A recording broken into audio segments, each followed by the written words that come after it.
Hey there, how's it going? Ryan Falkenrath here, Triathlon.com. And what we're doing is we're coming back and wrapping up a few videos for 70.3 Des Moines.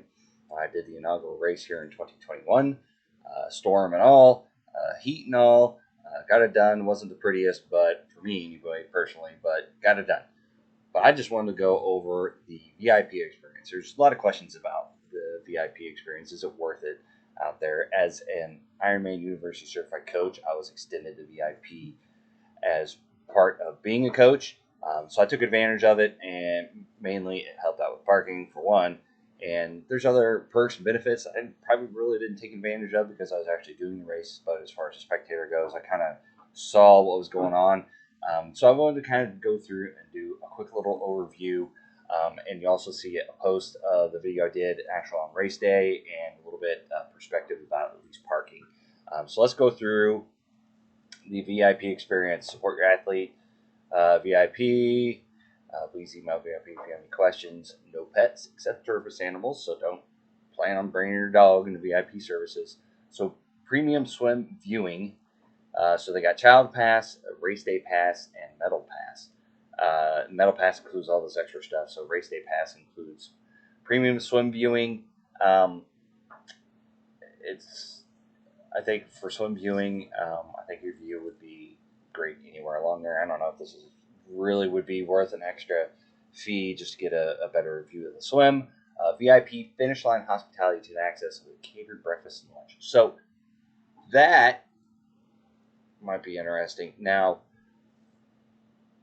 to get it access for a catered breakfast, now the area that they have for transition, and you can go back and watch the other videos to see the course map. So there's like an amphitheater area, at least for 2021, and it was covered and it was raining. So that was a catered breakfast. So I could have gone in and got a few extra snacks or something like that, which if I'd arrived there early while they're delaying the race, that would have been pretty beneficial to me to be able to actually have some extra nutrition and stuff. But I didn't take advantage of this because when I got there, parked, kind of stopped raining, so I went out and got set up, and then I was out to the swim start and didn't really have much time to kind of jack around. But it was kind of nice. You had food.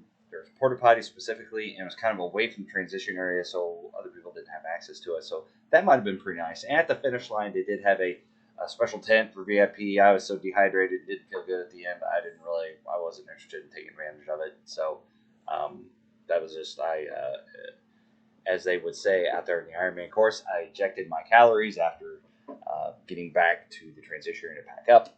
So I was not interested at that point in time in getting anything catered, lunch or anything otherwise. So if you move on to the other, medal your athlete to finish line.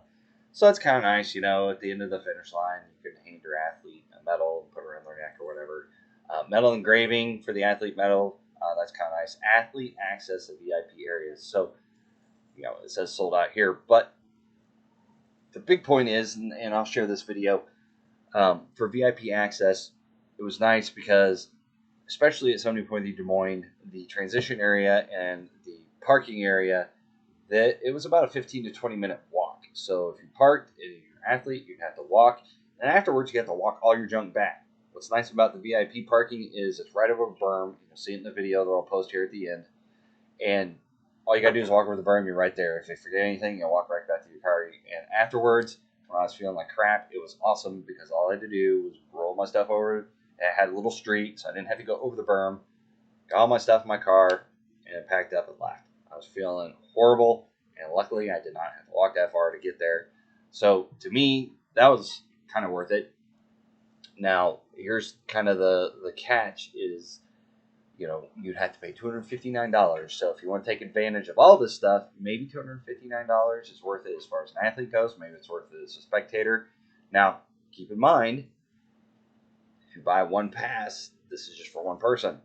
So if you want one for you and your spectator, that's $259 per person, my understanding of it. So just be aware of that this is per person.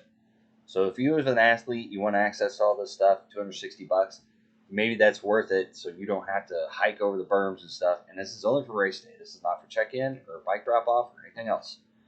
So keep that in mind. That was my take on my limited to take. I didn't try the food. I didn't use the porta potties. Really, I had no problems getting access to porta potties. I had no problem getting access. You know, it was a little bit of a walk back to the finish line area. Well, from the finish line area to where the athlete food was, there was a little bit of wait. You know, they're doing hamburgers and they weren't ready by the time I got there. Blah blah blah. So to me, $260, I don't think would have been worth, because all I've been used was the parking. So in retrospect, I personally don't. I probably wouldn't have paid $260. I didn't. I went there solo, so I didn't have anybody to medal me. I usually don't do medal engraving, and then the VIP areas I did use, but as far as an athlete goes, the other things I would probably use was a catered breakfast and lunch. That would have been kind of nice. I wish I'd have been in condition to use it at the end of the race, because it might have been a little bit better food. So I don't have any take on kind of what food was there. But you know, if you bring a spectator and you want them to be able to kind of have a nice, relaxing space, but consider the start area and the finish line area, they would have had to walk to get from one to the other. So it's not like Ironman will cart them around, my understanding. So they're gonna have to get to and from these areas along with the athletes.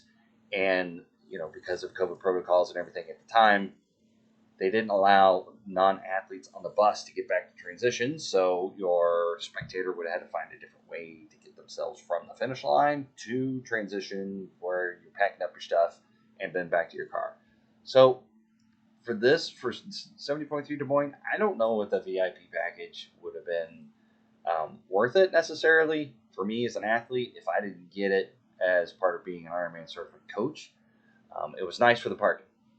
Otherwise, you know, maybe on a normal, you know, non 3 hour delayed event, it'd have been nice to use the breakfast. And if it wasn't 95 degrees at the end of the run, and I feel like horrible puking mess, maybe getting a nice different kind of meal other than the athlete food area would have been nice. But so that's kind of my take. You know, take it or leave it and take it for what it's worth. Personally, I wouldn't have spent $260 for the VIP pass. Maybe, you know, if you wanted the extra food and extra areas, $130. But you know, if you're an athlete, you don't need a premium swim viewing. You're going to be swimming. The hospitality tent, maybe it's worth it, but you can bring your own food afterwards, and there's athlete food afterwards. So, you know, kind of take it or leave it. If you want somebody there to finish line and give you a medal, maybe it's worth it. If you want to get the medal engraving, you know, absorb all the full experience, maybe that's worth it. So if you did VIP experience, put it in the comments, you know, share your thoughts. Happy to hear how everybody else kind of felt about it, and maybe the situations they used and they thought it would help out. So if you got your ideas, put them in there in the comments. Otherwise, here's at the end, this is going to be the video that I took while I was there, kind of looking at where I parked compared to the transition area. So that was kind of nice. I don't know if it was worth $260 if you had to pay for it, but enjoy. Thanks for watching. Hopefully you found this helpful, and we'll talk to you next time. Hey, here we are. Ironman 70.3 Des Moines 2021. As you see, it's raining. We've been on a weather delay, but I want to give you a little bit of perspective about VIP parking and access. So if you're a regular racer, you get to park, and it's about a 15-20 minute walk. VIP, you park by the waterworks, walk over a little berm, there it is, less than 5 minutes. So that is one of the perks of VIP. So if you think it's worth it for the parking, that might be your opportunity to get a nice shortened walk to transition from parking.